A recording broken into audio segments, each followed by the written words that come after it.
I got 3 news stories for you. 1 is a lie, 2 are suppressed, and 3 you just don't hear about. These are what I call the 1, 2, 3s of the major media.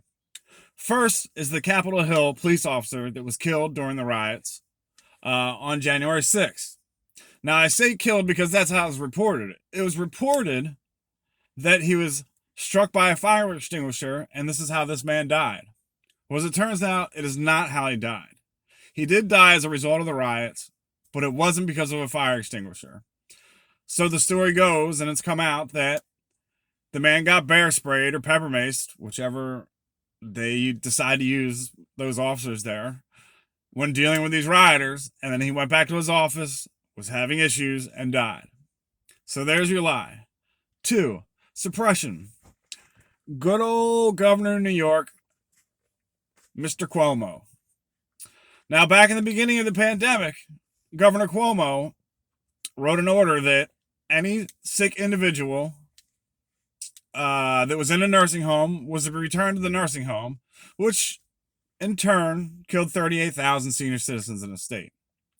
Now, this was downplayed because, if you recall, Governor Cuomo was a hero during the pandemic because of the way he took control and he saved New York City and ba. And as it turns out, he killed 38,000 senior citizens.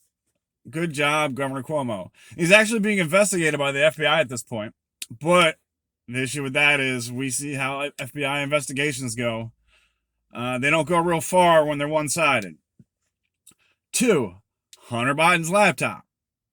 Good old Hunter Biden, scumbag, drug addict. I really can't speak bad about drug addicts, having been one for so long myself. But corrupt deals with Ukraine and China, and talking about the boss, and making these backhanded deals with these countries, sleeping with prostitutes, marrying his dead brother's wife, cheating on her with his sister, and getting a prostitute pregnant. He's just a real winner in the Biden family. And this was an election cycle when all this came out, and this was the October surprise. And as a result, the New York Post, one of the oldest newspapers in the country, was censored for it. And the story could not get out, and they suppressed it.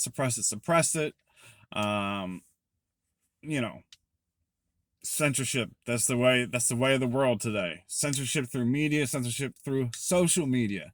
Anything that ends with media at this point is very untrustworthy, and most likely is censoring or not giving you the whole story. So that's 2. 3 stories that you're just not going to hear about. 1, we are bombing Syria again. It was heard, early on in the administration, or prior to the administration coming into office, Kamala Harris said she felt there needed to be a regime change in Syria. So I do feel like that's part of the 4-year plan. It is the Biden-Harris administration these days. So, they've started bombing in Syria again. War activation. They're activating war again. Because the Democratic Party is the party of war. They used to be the party of peace, but now they are the party of war. 2, all my dear diabetic friends. I remember all the memes on Facebook that said, Narcan's for free, but we can't get diabetic insulin for free, or something like that. Like, I don't know, something about no free insulin, but free Narcans for heroin addicts. What the fuck?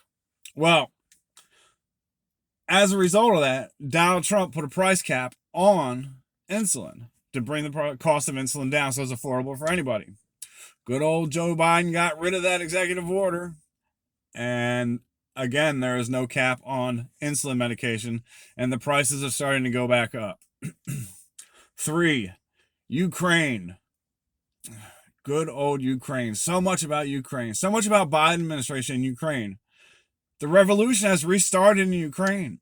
It's odd that it went on a 4-year hiatus. For 4 years, there was no revolution in the Ukraine, and there was no Russian invasion. But now Biden's back in office, and all this has kicked back off. I just think that that's odd, especially, tying together with the things of the Hunter Biden laptop and, the Democratic Party always pushes that Russia's the enemy, Russia's the enemy, Russia's the enemy, Russia's going to attack Ukraine. We got to support Ukraine. We got to support Ukraine because we have all these backhanded deals with Ukraine, the Biden administration does, that he's had going on. All these quid pro quos that are true versus the shaky impeachment the first go around of Donald Trump, saying that he did a quid pro. Bleh. That's a heck of a word. That's a heck of a phrase to get out.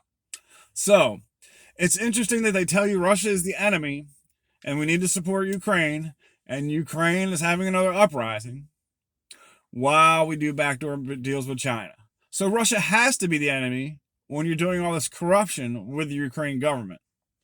If all your corruption lays in the Ukraine government, and that's where you're making all your money, and Russia wants to take Ukraine back over, well then, yeah, Russia's the enemy because Russia's trying to get in your wallet.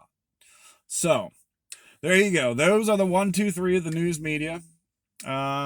Untrustworthy, unreliable, unrealistic. You know, any news media that says believe us and don't believe anybody else, they're the ones not to believe. So, it's Wednesday, hump day. I got to get inside. I got to get to work. But y'all have a good day. Thanks.